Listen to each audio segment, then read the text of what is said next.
মুখ্যমন্ত্রী অদক্ষ, না অফিসাররা রিপোর্ট করে তারা অপদার্থ, নাকি অন্যরকম কোনো নির্দেশ আছে জানি না।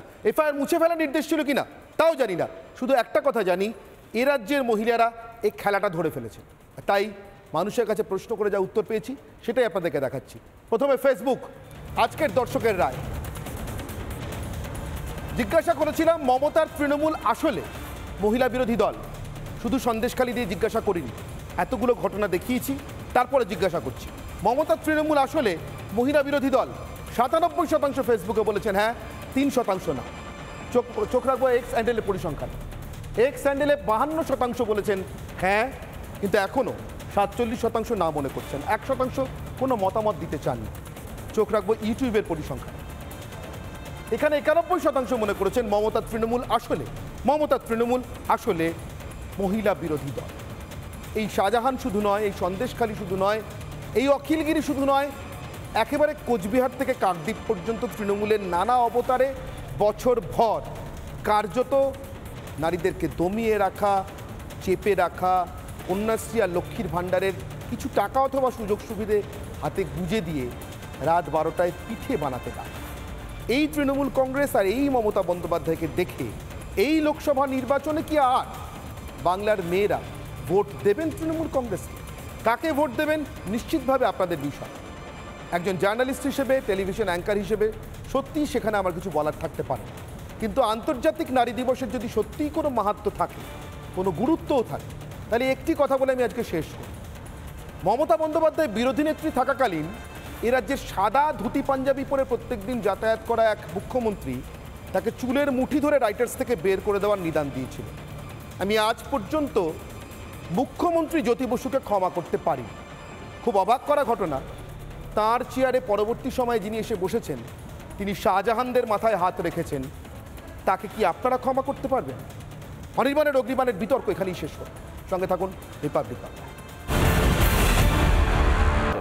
একটু সুবিধা হবে, আমার নয়, আপনাদেরই তৈরি করা বাউন্সার, আপনাকেই খেলতে হবে। একটু দেখুন, রাজ্য জুড়ে নিজের দলের মহিলা পঞ্চায়েত প্রধানদের কার্যত কার্যহীন করে রাখবার জন্য কি সুন্দর পরিকল্পনা আপনাদের। মাস দেড়েক আগে গোটা রাজ্যে তৃণমূল কংগ্রেসের নির্বাচিত পঞ্চায়েত প্রধানের স্বামীদেরকে হঠাৎ ডেকে পাঠানো শুরু হলো। বলা হলো আপনাদেরকে ট্রেনিং নিতে হবে। যে লোকটা নির্বাচিতই হয়নি, ভোটেই দাঁড়ায়নি, সে পঞ্চায়েত কিভাবে পরিচালনা করে তার ট্রেনিং নেবে। কেন? উদ্দেশ্য খুব সহজ, স্পষ্ট। আসলে পঞ্চায়েতটা চালাচ্ছেন তো তার স্বামী, অথবা সোনামণি টুডুর জায়গায় রমেশ মাহাতোরা।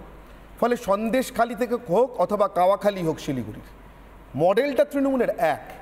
নামের সামনে ভণ্ডামির জন্য একজন মহিলার মুখ, আর আদতে কার্যত গোটা বাংলাটা চালাবে মহিলাদের রাত্রিবেলা পিঠে বানাতে ডাকা শাহজাহান।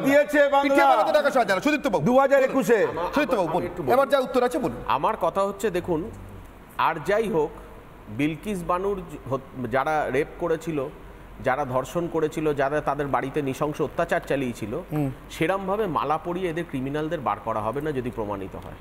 অন্তত বাংলার বুকে মমতা বন্দ্যোপাধ্যায় সিঙ্গেল ইঞ্জিন সরকার যতদিন চলছে এই জিনিস হবে না। আমরা ডবল ইঞ্জিন, আমাকে বলতে দিন দিদিরা, আমার ডবল ইঞ্জিন, আপনি বলতে দিলে বলবো, আপনি বলুন যে চুপ থাকবো। ডবল ইঞ্জিন সরকার যেখানে যেখানে আছে, সেই ডবল ইঞ্জিন সরকার যেই রাজ্যে চলছে, সেই রাজ্যের কি নৃশংস অবস্থা, সেখানে তো অন্তত মানুষের বলার প্ল্যাটফর্ম পর্যন্ত নেই। বলার প্ল্যাটফর্ম পর্যন্ত নেই। জুডিশিয়ারি থেকে শুরু করে আপনার পুলিশ আটকালো কেন? কালকে আমরা সন্দেশখালী যাচ্ছিলাম, আমাদের অধিকার নেই। আমাদের ওখানে কেন আটকালো? 144 দ্বারা জারি ছিল কি ওখানে? কেন আটকালো? আপনারা ওখানে পৌঁছাচ্ছেন, আমাদের কেন দেখবেন লাখো লাখো মমতা বন্দ্যোপাধ্যায়কে সমর্থন করছে। এর মাস আগে বললাম না, নোটিশ সেটা দেখতে পাবেন পঞ্চায়েত প্রধানের স্বামীদের কাছে যারা ভোটেই লড়েনি। শতরূপা, এবার আপনি উত্তর দেবেন। তার আগে আসছি, পঞ্চায়েত প্রধানের স্বামীদের কাছে নোটিশ এসেছিল কেন? আসুন শুনেনি কেন এসেছিল নোটিশ, কেন এসেছিল নোটিশ শুনেনি। মানুষ ওখানকার অত্যাচারিত, ভয় সন্ত্রাস হয়ে চুপচাপ বসে আছে, কিছু করার নেই। লোকের বাড়ি বুলডোজার দিয়ে ভেঙে দিচ্ছে। মহিলা প্রধানের স্বামীদের দেওয়া হবে পঞ্চায়েতের পার, এবং জানিয়ে রীতিমতো কিন্তু সরগরম গোটা রাজ্যের পাশাপাশি জলপাইগুড়ি। কারণ বিরোধীদের অভিযোগ একটা নাকি নতুন করে এই স্বামীদের বা পুরুষদের আরও এগিয়ে নিয়ে আসা এবং পুরুষদের পাইয়ে দেওয়ার একটা রাজনীতি করা হচ্ছে। যে ট্রেনিংটা হচ্ছে তাদের পক্ষে ভালো, আমি যেটা বলবো সরকার যেটা উদ্যোগ নিয়েছে এবং তাদের অভিজ্ঞতা হবে ভবিষ্যতে, তাদের হলো কাজে লাগবে আর কি। আপনাকে কেন ট্রেনিং দিত? তিনি হচ্ছে ওই মানে হাজব্যান্ড, তো প্রধানের হাজব্যান্ড আমি, সেই জন্য সরকার উদ্যোগ নিয়েছে আর কি, যে প্রধানদের হাজব্যান্ডদের ট্রেনিং দেওয়া হবে। আজ অর্থাৎ 5 তারিখ থেকে আগামী 10 তারিখ পর্যন্ত যে পূর্ব মেদিনীপুর এলাকায় যতগুলি পঞ্চায়েত রয়েছে, সেই গ্রাম পঞ্চায়েতের যারা প্রধান, মূলত যারা পঞ্চায়েত মহিলা প্রধান, তাদের এবং পঞ্চায়েত প্রধানের যারা স্বামী, তাদের দুজনকেই ট্রেনিং নিতে হবে। নতুন এই সার্কুলারের ফলে রীতিমতো বিতর্ক শুরু হয়েছে।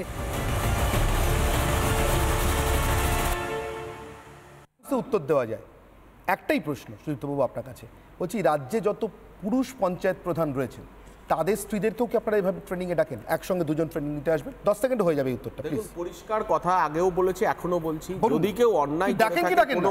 কোনো অন্যায়ের সাথে জড়িত যদি কেউ অন্যায় কি করবে? গোটা পঞ্চায়েত ডিপার্টমেন্ট অন্যায় করে বসে আছে, আপনার মুখ্যমন্ত্রীর দপ্তর। না একটা সোজা কথার উত্তর দিতে এত সময় নেন না শতরূপা প্লিজ। শতরূপা সোজা কথার উত্তর, সোজা কথার উত্তর, একটা অপ্রমাণিত কথাবার্তা মন্তব্য দিয়ে দিচ্ছেন আর তার সোজাসুজি উত্তর চাই। শতরূপা বলেছে, আপনাদের নাম বলেনি। চুপ করে শুনুন, শতরূপা, চুপ করে শুনুন। অনেকক্ষণ ধরে আপনাদের বিদ্রুপ, আপনাদের ঠাট্টা ইয়ার্কি শুনছি। নারীবাদী তৃণমূলের আরেকটা নমুনা শতরূপা। আপনাদের এই বিদ্রুপ, আপনাদের ঠাট্টা ইয়ার্কি, আপনাদের পুরো জিনিসটাকে একদম খেলো করে দেখা অনেক দিন ধরে সহ্য করছি। আমার পরিষ্কার একটা বার্তা, যেখানে রাজ্য সরকার সিস্টেম্যাটিক্যালি দাঁড়িয়ে দাঁড়িয়ে দেখে মেয়েদের ওপরে এরকম অন্যায় হচ্ছে এবং যে অন্যায় করে তাকে একেবারে মাথায় তুলে রেখে বিধানসভায় দাঁড়িয়ে এন্ড অফ দ্য বাজেট সেশনে বলতে হয় যে না, এরকম কেউ কিছু করেনি, শাহজাহানের মতো দোয়া তুলসী পাতা কেউ নেই। তার আবার মন্ত্রীরা, মেজমন্ত্রী চন্দ্রেদি, সে আবার বলেছে আমাদের গোডাউন আছে, গোডাউন আছে, মহিলাদের গোডাউন, মহিলারা এতটাই ভোগ্য বস্তু, গোডাউন রাখতে হয়।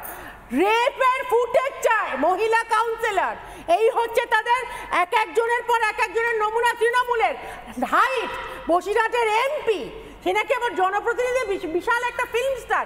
নুসরাত জাহান ইংলিশে ভয়েসমেল লিখলো, তাও চুপ চুপ, কথা বলবেন না। মহিলা দিবস আজ নারী, আজকে শুনুন, এমপি থেকেও একদিনের জন্য আন্তর্জাতিক নারী দিবস, আপনি মহিলাদের টেডিকে জড়িয়ে ধরে বসে আছে। এই আপনাদের কালচার। আরেকটা নমুনা মনে করি, আরেকটা নমুনা মনে করি, এক মিনিট আরেকটা নমুনা মনে করি দিই। এ রাজ্যের একজন মন্ত্রী দেশের রাষ্ট্রপতিকে, দেশের মহিলা রাষ্ট্রপতিকে কুৎসিত ভাষায় একটা জনসভা থেকে আক্রমণ করেছিলেন। সেই জনসভায় কে কে ছিলেন তৃণমূলের সেটা না জিজ্ঞাসা করে, বরঞ্চ এটা জিজ্ঞাসা করা ভালো কে কে ছিলেন না। তারপরে আচ্ছা আগে কি করেছিলেন সেটা একবার শুনুন। অখিল গিরি সেই কুৎসিত অঙ্গভঙ্গি এবং বক্তব্য দেশের রাষ্ট্রপতির জন্য।